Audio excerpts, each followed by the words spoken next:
dry brush and leaves around, so, I said to move the bonfire somewhere else, and out of nowhere, Smokey Bear shows up and hugs me. So you noticed some wildfire hazards and moved your bonfire to a safer location. Yeah. Yeah, that's Smokey, all right. He likes it when people help prevent wildfires. It hits him close to home. Not everybody gets the hug, my friend. So that's pretty special to get a hug from Smokey Bear. So it was him. Hey, guys, I told you it was Smokey. Okay, well, congratulations, my friend. And thanks for calling. There are many ways to prevent a wildfire. Learn how you can do your part at SmokeyBear.com. Only you can prevent wildfires. Sponsored by the U.S. Forest Service, Ad Council, and your state forester. It's the Worldwide Sports Radio Network. Little roller up along first. Behind the pass. It gets no Buckner. Here comes Knight in the next one. See you in Pittsburgh. Can't wait.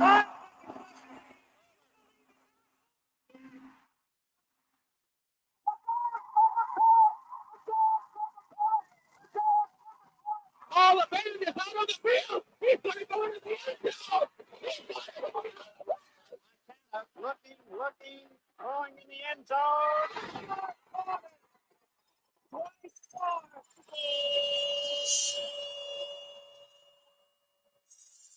You're tuned into Game On with Josh Silverberg. Talking all things sports.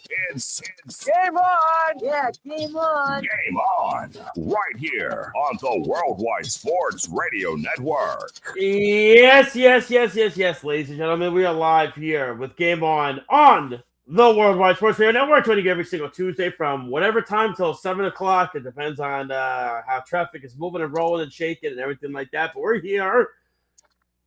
My father will not be joining us tonight. I know if Snug is on. Very disappointing, I'm sure, but he will not be joining us tonight. But of course, Speedy PD always joining us. How you doing, man? Oh, I'm certainly doing better than Errol's favorite basketball coach is doing. John Shire, my guy. That's my dog. Best coach in college basketball, right? Well, hey, listen, do you remember the thing I sent you that time? I think I sent it to you and my dad in the text. They said the dominant coaches in that bracket, and that's under the bracket, was Calipari, Patino, Izzo, Hurley, and then John Shire. And I said, what is John Shire even doing there? And everything like that. But he's a Coach of the Year finalist, too. You know what I mean? But like I said, it's going to be a great show. We are jammed to the gills with everything that's going on. We're going to get into a little baseball later on. Talk about that, what's been going on. Very, very early part of the season. So we'll touch on that. We'll get into the Tiger Woods situation, especially with the Masters coming up. All that. It's gone to the point where it's very sad, I guess, when you see a legend like that kind of have a downfall like he's been having years and years and years, and still no help to it. But we begin, of course, with the obvious. What was one of the greatest, biggest, unbelievable comebacks in the history of March Madness. I believe one seeds all time, up 15 plus points at halftime, were 134-0.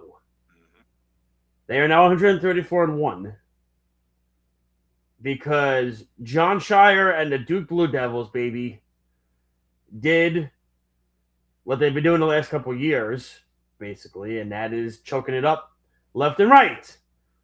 And we discuss and we go back to, and I kid all the time when I say John Shire's an elite coach. I kid. We know this. Speedy knows this. I troll Errol so hard with that. It's just, because, I mean, my team, Wisconsin's at 90 better. You know what I mean? But it's still, like, Wisconsin's down the level that Duke should be at, right? Like, that's just not where it should be. But there's a lot of things I want to touch on this, and I know Speedy talked about it yesterday, and he'll touch on it again too, for those that didn't hear it yesterday. Speedy's smiling, because Speedy knows that he wanted Duke to lose too. It's fine. I think everyone that isn't a Duke fan wanted Duke to lose. Well, you know what the problem? Well, you know what it is, and I'm gonna say this with the Duke fan. They're a lot to take. They're a lot to take. When you think of a Duke fan, you think of a lot of fans. That you think of a Yankee fan. You think of a Cowboys fan. You think the last couple of Alabama football, like Alabama football fan, Notre Dame, Lakers. They're just a lot. They're a lot to take. Eagles lately, Chiefs. It's a lot to take. But I'd say the Yankee, the Duke, the Cowboy, the Laker fan is the one that's just a lot to take, the most of all of them. And it was crazy. Watching this unfold, I'm like, this game is over. Wow, I said St. John's, and I still to this day think St. John's is the better team than UConn. And I think, and I'll touch on that after, I think St. John's should have beaten Duke. Pitino really, which is weird to say this, but Rick Pitino really screwed up that game. But it was kind of like when it was, I think it was Duke was up 19 at one point, Speedy. They're up 19 in the first half, and then they cut it to like 15, right? Before the half. Little 5-0 run, nothing major, nothing serious happens to that nature. But then it's like all of a sudden everything just comes out. Duke, obviously Duke starts to press a little bit. Then UConn goes on this massive run. Like Duke was getting, Duke was still getting their 2-pointers, right? But UConn was hitting. UConn was hitting. UConn was they were 1 of 18 from 3. In the first half, which is absolutely abysmal. It's atrocious. I mean, Dan Hurley couldn't believe it during the press conference. He was like, "Say that again." He couldn't believe it himself. And you go back and you start watching the second half, and you see UConn start to hit some shots. They're trading buckets per se, but UConn's hitting the 3-pointers now, right? Duke is getting their 2-pointers every now and then. They're going to the paint. Boozer had a great game. Not Caden. We'll get to Caden in a few minutes. Cameron had a really good game. I think he has to add a little bit more weight to him before he gets to the NBA. I don't know if you agree with that. I think he's got to add a little bit more muscle to him. I think he'll stay another year. Cameron? No, Caden. Caden. Well, no, Cameron. I think Cameron needs to add a little more. Yeah, he's gonna be top 3. Yeah, Cameron needs to add a little weight to him in the NBA. I think. Yeah, I think especially if he's gonna play the 4, which is what I think Duke had him playing, right? The 3-4. Mm-hmm. He's got to add a little more muscle to him, which he will. But I view the whole situation as this, and I'm watching this Duke game, and I'm seeing just the runs go back and forth, and UConn's just hitting their shots. And all of a sudden, Duke starts to press with about 6 or 7 minutes left in the game, right? That's kind of where the pressure and the tide start to turn a little bit. And then all of a sudden, you're starting to see John Shire look like a deer in headlights. Dan Hurley always has confidence in it. The whole thing with the headbutt with the referee, which was a very weird thing in itself. I didn't understand that whole situation. I might have got to touch on that. God, I wish I sent you I wish you had the call of the Duke game, the Duke call of it. It was so funny when Mullins hit the 3, and the announcer goes, "Oh, a UConn player jumped off the bench. That should be a technical."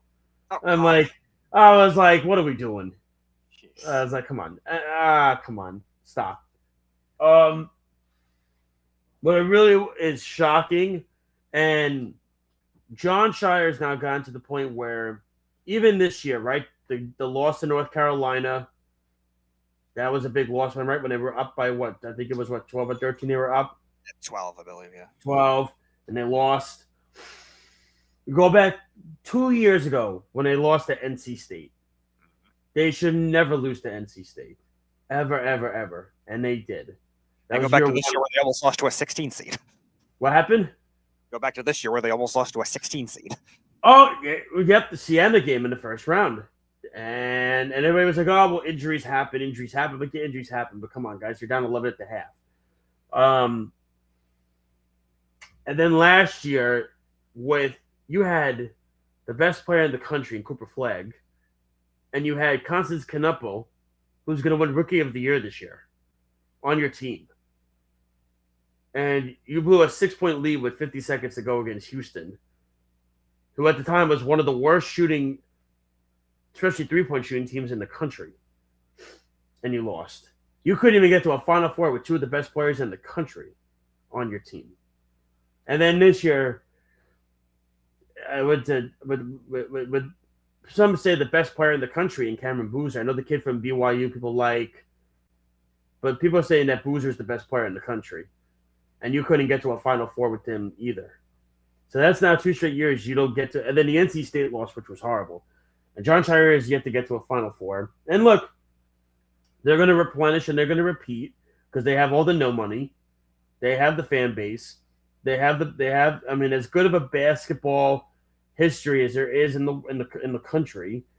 Cameron Indoor is one of the best places to play. The fans are a lot to take. They're tough to take. That's why fans, that's why we're not going to feel sorry for them. It's like if the Yankees lose. It's like if the Lakers lose. If the Cowboys lose. Fans don't feel sorry for those fan bases because they're tough to take. Because it adds a lot to the whole mantra. Notre Dame too, to accept, but they haven't had the success the last few years. But Notre Dame was like that. But again, look at Notre Dame this year. They didn't make the tournament, right? So what do? They don't even. We're too good to play in a bowl game. So they don't show up. They don't want to play. And then they tried to complain about like the conferences again, and they say, "Oh, we're gonna have to realign all the conferences." Yeah, well, in the end, they should. Well, I mean, that's what happens when you're they're still an independent. You know what I mean? That's what happens. Speak for themselves, to an extent. But to me, it's twofold with this game, and Dan Hurley is you can make if he wins so Hurley was expected to win a national championship with those two teams. I mean, Errol and I had the argument 2 years ago where Errol said, "You take UConn, I'll take the field." I said, "Good, take the field." And UConn blasted everybody by 20 plus points in every game. I don't know if UConn was expected to get to the Final Four this year. An Elite Eight, maybe. And again, this also goes back to the game with Duke against St. John's, where you had the kid Prey was, Speedy, you saw the game. He was probably the best player for St. John's in the game. Rebounding, defense. Every shot he took, he made it. And for some reason, he only played, I believe it was 3.5 minutes in the second half. So why did he only play 3.5 minutes in the second half, knowing that he was killing Duke, per se? And that's the part to me that was very confusing about. And that's also a big reason why I don't think St. John's won the game. I think Patino kind of screwed that up. And just they weren't hitting their shots at the end of the game, St. John's, like they were hitting earlier in the game. But to me, it was a very odd, peculiar comeback. Like I said, the whole headbutting of the referee thing, I don't get that. I don't understand that one. That's a weird one to me. Hurley's a weird dude, but he's one of the best coaches in the country. And if he wins a national championship with this team, I think you have to put him up there with Pitino as the best coach probably in college basketball right now. I mean, that would be, if he wins, that's 3 national. I want this to be on record. I don't think now this could be twofold. Okay, now hear me out for a second. Now, UConn is the first game against Illinois. Okay? Michigan and Arizona are the two best teams that are left. They're going to bludgeon each other.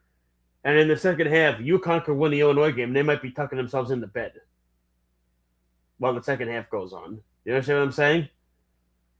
So they'll be well rested. Maybe, but Illinois is very dominant, though. They are. But but the tournament. Absolutely. But here's the thing, though. I think UConn's riding a wave right now that's going to be, you know what I mean?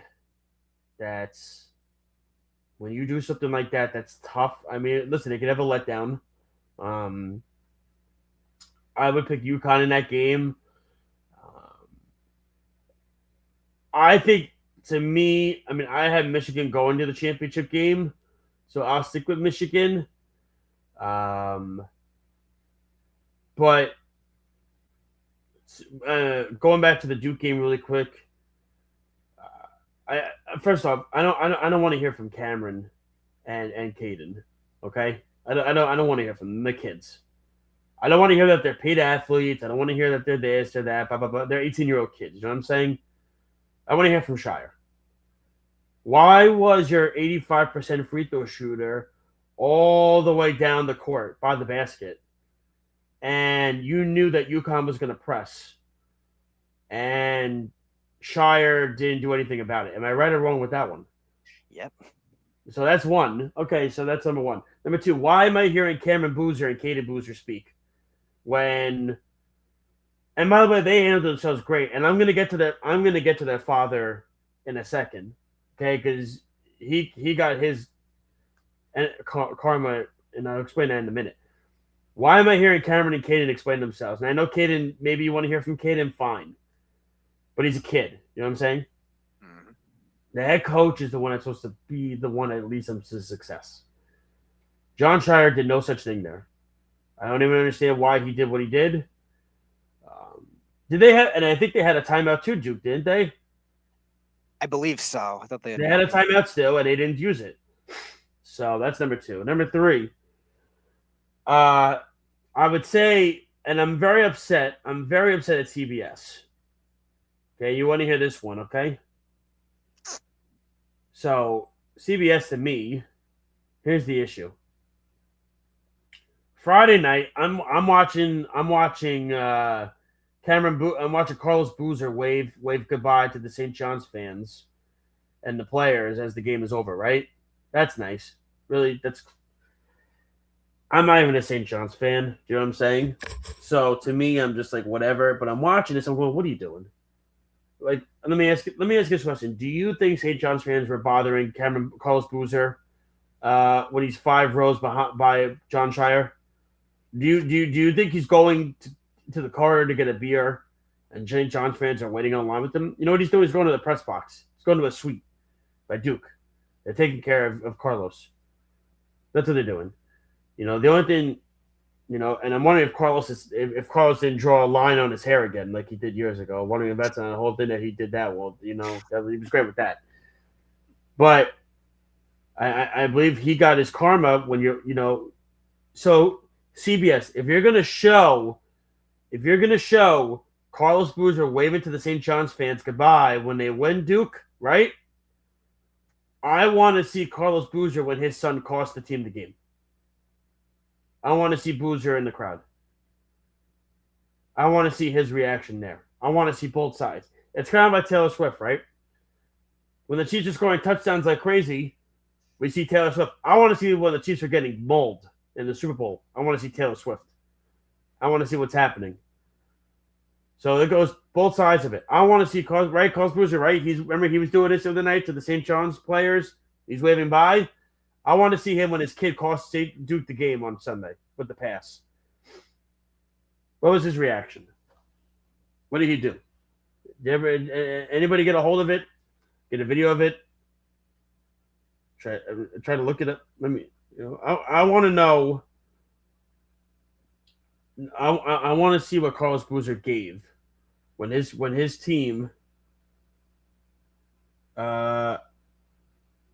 I'm trying to look for it now. Hold on. Let's see. Let me see.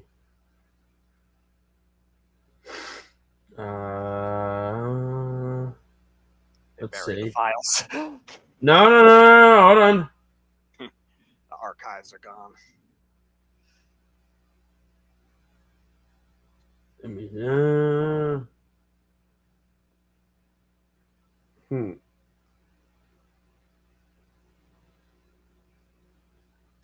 Yeah, I saw it. So at the end of the game, he's sitting there with his head down by himself. Carlos Boozer. He was mocking fans the whole tournament. So he got what unfortunately, his kids handled it a lot better than he did. I'm just saying. But listen, what are you gonna do? Speedy, your thoughts on the whole thing with I know you talked about it yesterday, but I didn't get to hear it. So Yeah, it was a resemblance of a lot of what Duke had previous years, especially last year, but previous years in general, where you have this talented team and you just don't do a lot of the little things. And one of those big emphasis has been the inbounding plays. Like you know that they're going to press. You saw St. John's even the game before that. Patino was pressing them a lot and stuff like that. So you should have been able to say, all right, maybe we'll have an extra emphasis in game planning that, because Dan Hurley is a smart enough coach to do it, to adjust to it. I was even saying at the start of the second half, why don't they just start pressing the whole second half? Because Duke was having trouble with the inbound plays, even in the first half against St. John's. So I don't think they do a lot of those little things well. Obviously, it was going to be tough to get the secondary scoring outside of Boozer with the two guys just coming back from injury. Jongba's not really that great of a scorer anyway. He's more of a defensive guy. And Foster was great against St. John's, just disappeared. And yeah, Shire is just looking like a coach that is just he's acclimated into just a rich team that gets all these freshman studs and just doesn't know what to do with them. Now, I've mentioned when we were doing the bracket picks, like those are not the teams that win today, but still, like in general, it doesn't make you a good coach either when you're doing all these things that just these fundamentally sound things that are wrong. And then Dan Hurley on the other end, he's making sure those guys don't quit. And they stuck to their starters. He could have went to the bench. They could have done that. Get those guys to lose confidence, and he didn't do that. Now they didn't shoot the threes overnight, but like you were saying before, like they got it going later in the second half, and it was a lot of small runs. Like you were saying, it was a 5-0 run at the end of the first half. It was like, all right, they gnawed it to 15, then they gnawed it to 10. It wasn't like, oh, here's 120-0 run or something to get them back in the game.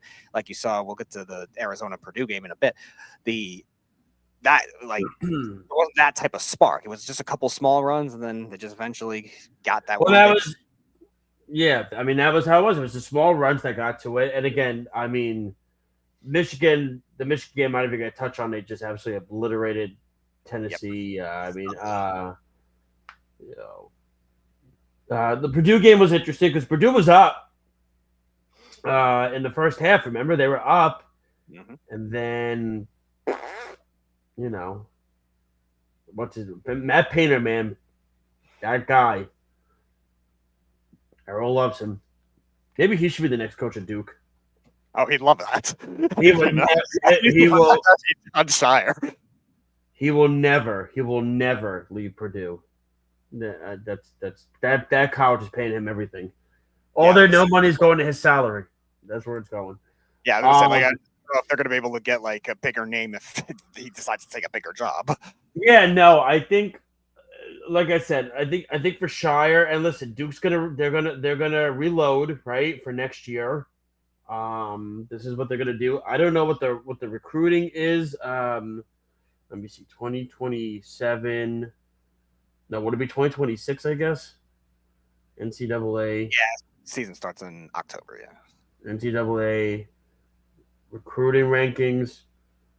Let me see for basketball. All right, hold on 1 second. Here we go. So Duke's number 1.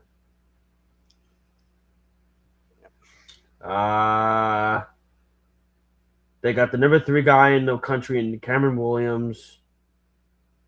Let's see. Trying to see. Let me see. Commits, offers. The number 2 guy, Arkansas Smith, went to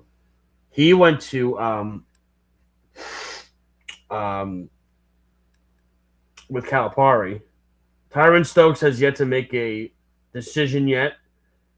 Right now, his 3 favorites are Kansas, Kentucky, and Oregon. There's favorites, but Duke. I think any Wisconsin players are on here? Probably not, right? Really trust Greg Gard to get a top recruit? Still waiting, still looking. Nope, not anybody in the top 100. Congratulations. Yeah, that's. Let me see, 2020. Yeah, 2027. They're already the favorites to get that kid, Marcus Spears Jr. Oh God, Errol's gonna love that one.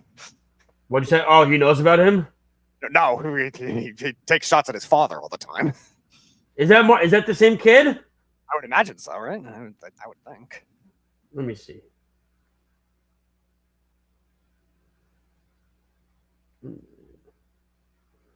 Marcus Spears is one of the issues. Oh, that is, yeah. Yeah, that is his father. Oh, that's funny. Yeah, but you see Duke is right back in it again. So they're gonna reload. You think Caden's coming back? I do. Cameron's gone, obviously. I feel like wherever the Pacers are picking, they're gonna pick him. Seems Is like. what I've heard. They're not gonna take the Kansas kid or and that's one thing I gotta give St. John's. St. John's, they went toe to toe with two of the best kids in the country. Should have beaten both of them. That would have been something. Yeah. But what are you gonna do? I feel like man, I'm gonna tell you, Shire's gotta get it together, dude. Yeah.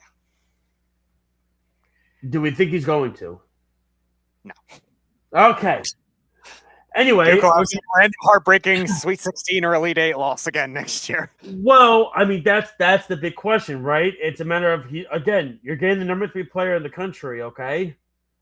And it's like, all right, you're adding him to the list. I'm sure transfer portal, they're gonna get kids, right? If they get veterans, that's what they need to do, because freshman teams super freshman They teams don't win anymore. Yeah, they don't win anymore.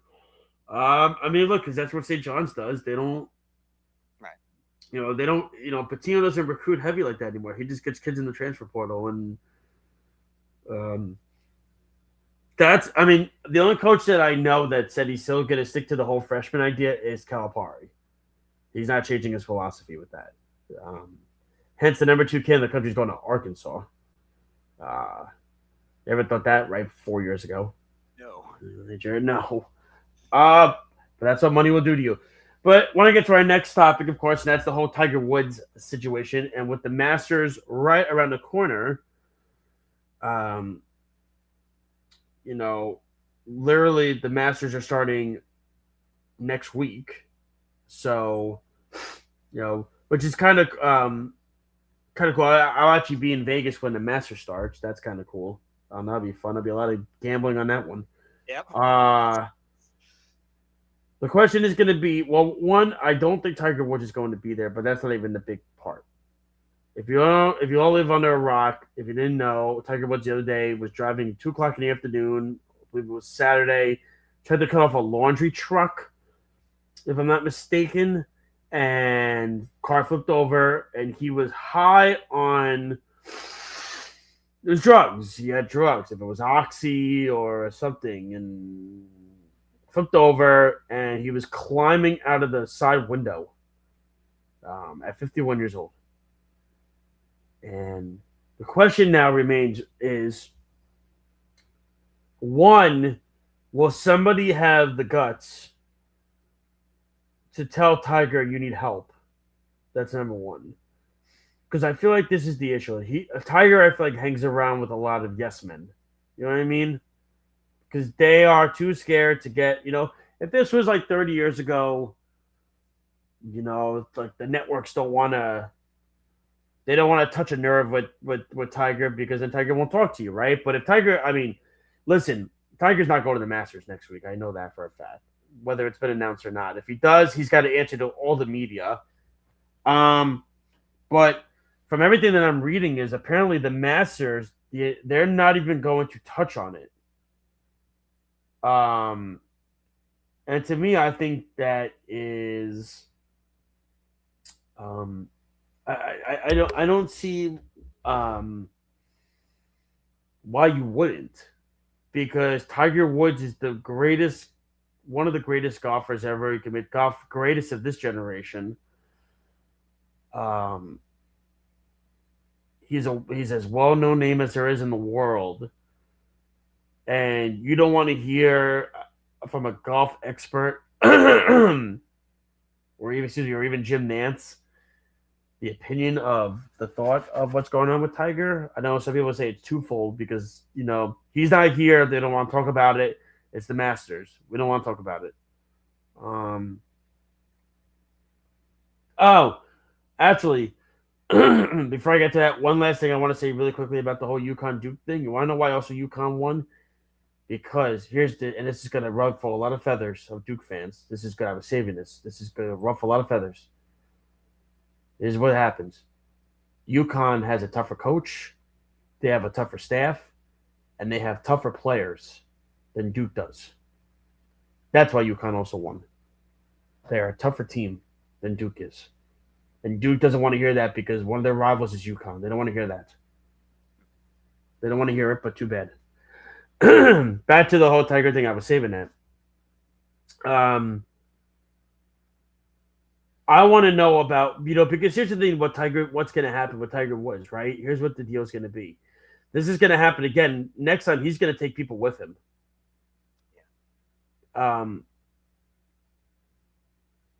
And the Masters is basically saying, nah, we don't want to talk about it. He's not here. Let's stick to the golf.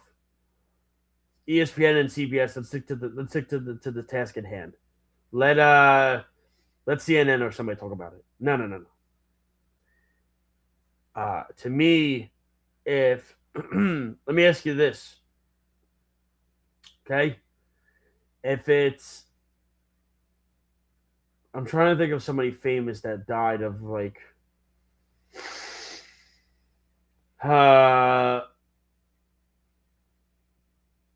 with drugs or something like that. I guess you want to say Elvis, right? Let me ask you this: do you think they would ask Jim Nantz an opinion on Elvis, what he meant to music, and everything like that? I think they would talk about it. Why are we not going to talk about it? Why is CBS and ESPN so scared to talk about this? He is one of the faces of golf. Listen, Scottie Scheffler's the best golfer in the world, right? He is. Is he? But let me ask you this: does he have a personality? Absolutely not. He's a wet blanket. You ever hear him talk? I want to hear experts talk about their opinion on Tiger. And I want to hear somebody stand out and say Tiger needs help. Tiger needs this. And listen, if Tiger says you can't be in my circle anymore, so be it.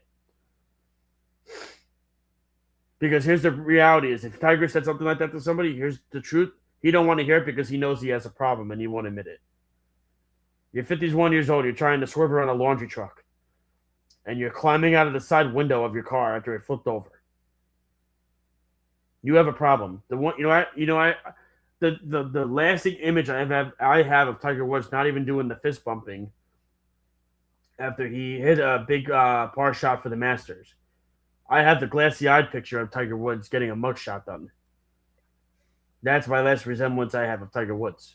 Speedy, your thoughts on the whole situation, why you think networks are so scared to even talk about this? Because to me, again, you're in the media. It's twofold, right? It's on one hand, you don't want to. I guess you don't want to hurt. Well, you want to make sure you have media access to this guy for the future. But on the other hand, you want to be realistic because it's one of the biggest stories in the world right now.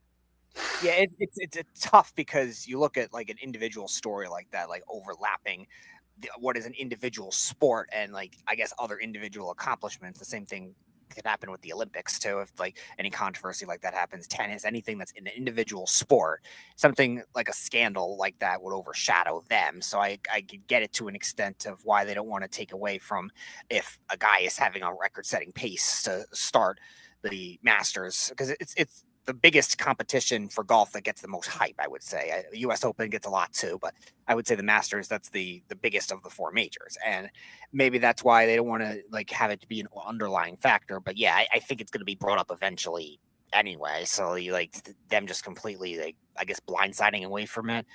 Maybe it does seem like a form of protecting him, which is weird in a sense. And I don't think anything that Tiger Woods has done in the last decade plus really has resembling worth protecting him at this point, just because he's the face of the sport. Obviously, he's the biggest, most popular golfer. He changed the sport in a way, like, because it was always like a gentleman's sport. It was always like, oh, you have to be a traditionalist, kind of like what we're seeing with like all these people that are arguing like baseball purist versus baseball personality guys now. It's golf the same way with Tiger Woods, kind of sparking the same thing. So there's going to be people that want to protect him, but it just feels like, it feels awkward trying to do that the way they're but doing you know how it. you protect him, but Speedy, you know how you protect somebody like that? You have to be honest with them, whether they like it or not, whether they want to hear it or not. And again, it could kick them out of their circle and it's whatever. But here's the thing. He's going to take people with him, and that's not even people that aren't in his – it could be a family. It could be a wife and 2 children in another vehicle that he could take with them. It could be his own son. Yeah.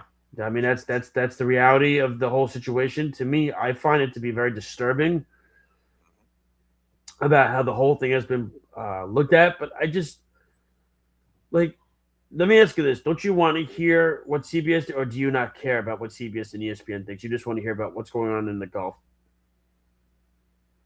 I mean, it's tricky. Like, you do want to hear, like, I former golfers, you do want to hear reactions of, like, something like that, because it was as big of a downfall as it is. I agree with you on that angle of it, and it just feels like the network executives are just trying to protect him because he's a big name, but it should be frowned upon more because he's been in scandals not just this year, but in 2021, in 2017, and 2010 when it was the whole sex scandal and all that. Like, well, I mean, there's been, I feel like ever since his father died, yes, that it's just been just a downward, because his father was his angel on the shoulder. That was the thing, and his father passed, and that's not making an excuse for the behavior. I mean, you're 51 years old. You got to get yourself together. You know what I mean? You gotta think about it. You know, I'm not hurting myself, but I'm hurting others as well. And I'm hurting people that are, when we're driving on the road, you're entrusting your life, not just in yourself, but in others on the road as well that are driving, to hope that they're safe. And you have a reckless person in the sense of Tiger Woods, who is just, like I said, 2:00 in the afternoon on a Saturday, just trying to go around a laundry truck. And then the next way you're flipped over and you're climbing out the side window. It's just, and the other question is going to be is, how's he getting the drugs? He could be doctor shopping, because doctors don't want to prescribe him anymore because they're probably saying, look, I don't want to lose my license, or it could be black market. And you could be going that route and buying them under the table and doing that right. Because when you have Percocet, you have Oxy loose in your pockets, right? You're buying them under the table then.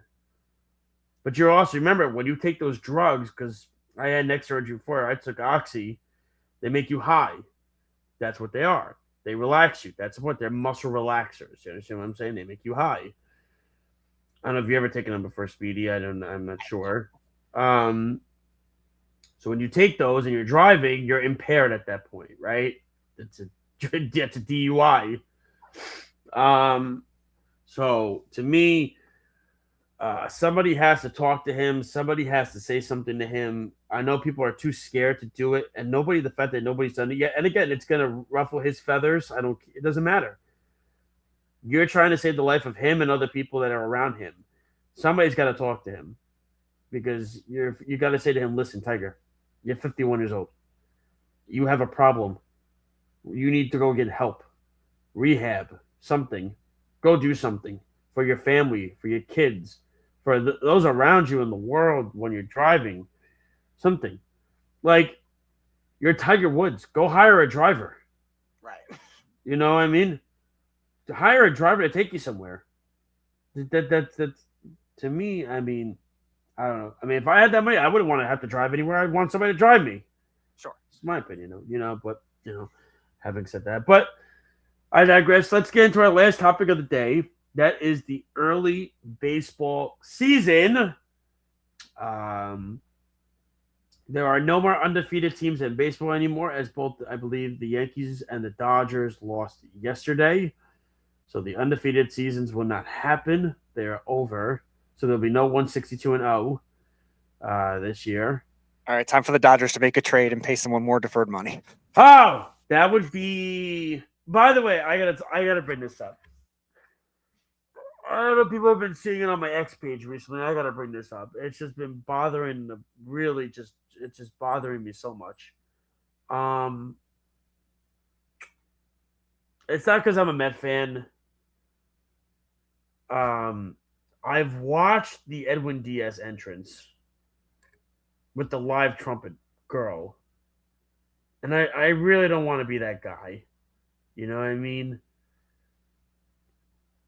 And again, I'm not just because I'm a Met fan, but Speedy, I don't know if have you seen the entrance? I have not, but I know they've done trumpet anthems in baseball before. For the No. The trumpet, like that's the Trimmy trumpet song, but they do it with a live trumpet player now. Oh, okay. No, I didn't see that. Oh, and again, I must say, it's just bad. Like it doesn't even sound good. It just sounds horrible. Like the aura of Diaz with what he was doing with the Mets, with the light show, the trumpets, Mr. and Mrs. Met playing the trumpets, all of that. I mean, the aura it's gone. It's not the same. You know what I mean? The Dodgers and the lights, they're not they're not LED lights like Citi Field has. They're not. But just here's the thing, like Steve Cohen brought in Timmy Trumpet to play his freaking song. The Dodgers are hiring a woman, to do the trumpet. She's, again, I'm not trying to be a mean, nasty person. She's horrible. I mean, it's just bad. Like there have been Dodgers and Yankee fans on Twitter that have said how bad it is and how bad it sounds. It's bad. Like it's just hard. Like Diaz is so like just non-creative, I guess, because the Mets. Now you want to talk about cool? The Mason Miller one is cool with coming up the corn blind. That to me is I'm like that's. And it's so funny. I don't know if you heard the story about how Miller. So Mason Miller, he's never even heard of corn before. Some guy in the clubhouse was playing the song, and he was like, "What do you think about this song?" And he's like, "Yeah, let's try it." And I'm watching the aura of it, and I'm like, "That's cool." Like that's cool. But it's like the trumpets with Diaz, that should have just stayed with the Mets and just been retired with the Mets. He should have done his own thing with the Dodgers. You know what I mean? Like the Dodgers are trying to do their own thing, right? Because they're trying to do it with the live trumpet player. But the live trumpet player is just not good. The Mets actually hired the guy who made the song to do it live. So I mean, maybe he wasn't taking deferred money. Possible to me. I mean, but to me, it was just like. And again, you could say, he's a Met fan. He's saying pettiness. No, I would say if it was cool, or I would say I missed this. Like nothing about it was like. I was like, this is not even cool. Which is actually, he's not even striking guys out really, Diaz, if you notice. Like I'm trying to see. Let's see, Edwin. If you look at his numbers this year, let me see. So far in 2 innings, he's got 2 strikeouts. You know, I mean, I'm gonna be that guy right now, and Edwin Diaz in 2. Devin Williams in 2 innings, he's got 3 strikeouts. I don't know, I'm gonna be that guy. No, but it's true though. If you also notice, he's lost 2 miles per hour off his fastball, Diaz. Yeah, you mentioned that last week, I believe. Which is, he's 32 years old. You know what I mean? It's just going to happen. His slider is still good, but it's, I don't know. But the Mets have been okay so far. The Yankees have been good, right? You disappointed? The starting pitching's been very good. Yeah. Actually, Peralta's given them the worst start so far. I know. He's the only one that's been shaky so far. All the other ones have been fine. The bullpen's been really good. Bullpen has been very good, and I think Myers helps with solidifying with the 2 or 3 innings. Yep. You just, again, with the Mets faces of the bullpen, you just hope continues a little more steadily than other years. Yeah, well, I mean, I think once they get Minter back, getting Minter back is going to help them tremendously. And I'm sure. I mean, I would have liked Rogers back as well, but The only get one of the trade deadline guys that wasn't a disaster. yeah, but you get Minter back. You have Myers, Williams. It's to me, it's the other guy that's been really not great is Garcia. He was the only one I wasn't crazy about the signing when they made that. Yeah, I know, but listen, you got to make somebody. Mania, you're hoping the speed gets ticked up a little bit, but we'll see.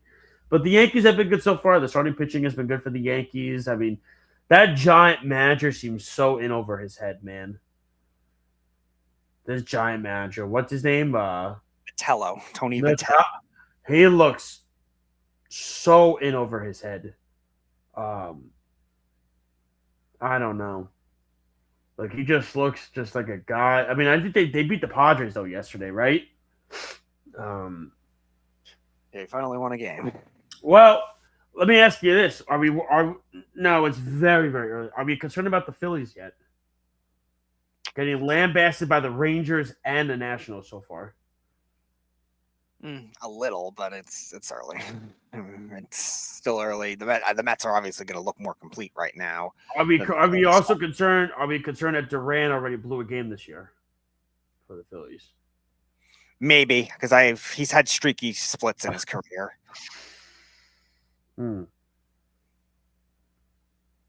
Okay. Well, listen. At this time next week, we'll see what happens. I don't know where we'll be or anything like that. Well, I'll be in Vegas. I was gonna say you'll be. It'll be the other side this time. I'll be away this time. My father will be home. Oh, the irony. Yeah, well, it's only 1 week, so it's fine. That's actually my first time getting there. Wow.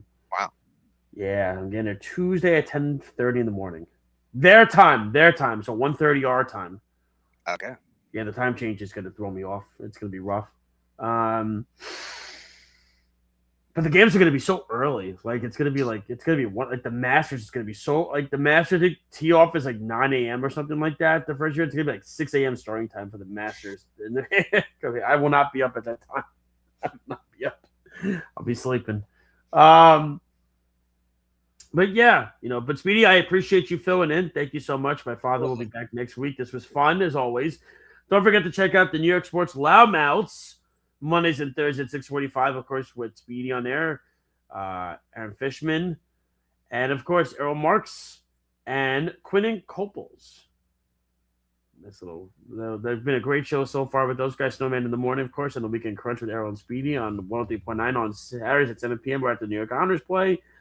You can check out all the great shows. Check out all of our stuff also on, I actually did not say this at the beginning of the show, worldwidesportsradio.com, YouTube, Instagram, Periscope, Spotify, Facebook, Apple Podcasts, all smart speakers, and so much more. Again, my father will be back next week. Eric, I talked to him today, actually. He's doing well. The extinct man should be back soon. Is he in the baseball league with you? You know what? We got which one? The other one that I'm in or the one that we're in? Yeah, one that you told me about the draft last week. Oh, no, he's not in it. No. No, I lost my first game 7-5 in head-to-head. I lost 7-5. Yeah, it was close. what are you going to do? You know why I lost? I'm going to tell you why I lost, because DeGrom got scratched with the neck stiffness. Oh, damn. So I was like, of course, this freaking guy. You know what I mean? What else is new? And everything like that. But I got Yuri Perez gave me a nice start. Aaron Nola gave me a nice start. Michael King gave me a nice start. Sale gave me a dominant start. So it was good. What's in the Cubs closer didn't get in it all this week. Okay. But Devin Williams gave me good numbers, so that was helpful. And everything like that. But yeah, we will talk to everybody next week. Thank you so much, Speedy. Enjoy your week. We'll talk to you next week. Yeah, safe travels. Thank you. Appreciate it. Again, 6 o'clock. We will still be live, fans. 6 o'clock Eastern time. Okay? It will be 3 p.m. Pacific time. My time. 6 o'clock Eastern time. Okay? So it's not going to change. and everything like that. So it'll be 3 o'clock my time, 6 o'clock their time. It'll be great. It's gonna be a lot of fun. It's gonna be a great show. We're gonna touch on I believe we're gonna touch on the national championship, which will be the night before. We'll touch on baseball so far, the Masters just starting up, so we'll get into all that. But we'll talk to everybody next week. Take care. Have a good rest of your week. Enjoy. Thank you for Speedy Petey. For myself, Josh Silber, thank you so much. We will talk to you all next week. This has been Game On live on the Worldwide Sports Radio Network. Have a good week, everybody. Enjoy your sports. You're listening to the Worldwide Sports Radio Network. Take a look under your bed.